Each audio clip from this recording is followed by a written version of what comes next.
As we move ahead now, viewers, let's also tell you that US President Donald Trump's administration has shelved a number of key tech security measures aimed at China ahead of a meeting in April between the two countries' presidents. The measures include a ban on China's Telecom's US operations and restrictions on sales of Chinese equipment for US data centers. The US has also put on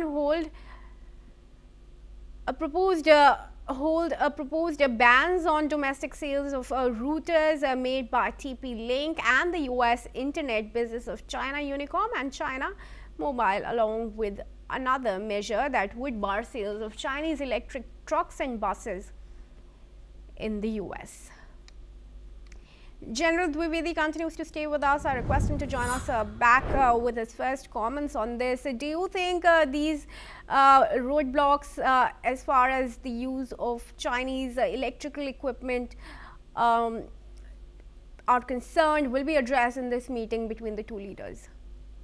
Well, Kriti, President Trump had unleashed the trade war, and the tension had run high between China and US, and as we know that their trade is almost to the tune of $658 billion, and America has a deficit of something like $262 billion.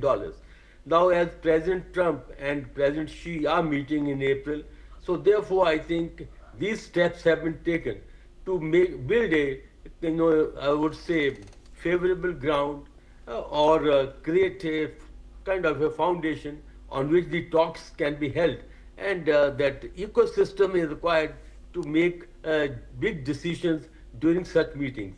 And of course, Americans are very sensitive to the Chinese electronic equipment, especially when it is used in the telecommunication, and as you rightly said, the routers, and even the electric trucks, because that will seriously affect the American electric vehicle industry. So I think these steps have been taken as a preemptive steps to tone down the tension, to build a favorable groundswell, so that the two leaders, when they meet in a harmonious atmosphere, and they are able to take the trade issues forward. But I'd like to make two important points here. Firstly, we need to look at the larger strategic picture, and that is the national security strategy of America, which has clearly states that as far as America is concerned, China is the main adversary.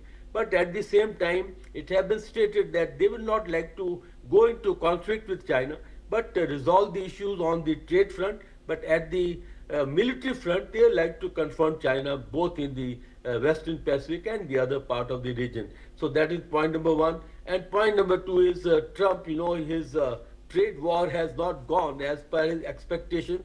So therefore, he like to make some mid-course correction and ensure that some of the issues that like bans on the electronic and telecom equipment is softened up, so that the trade issues are more smoothened out and the tension is alleviated.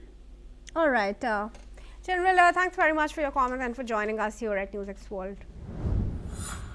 And we now move on. Viewers, let's tell you that Beijing is now urging Tokyo to protect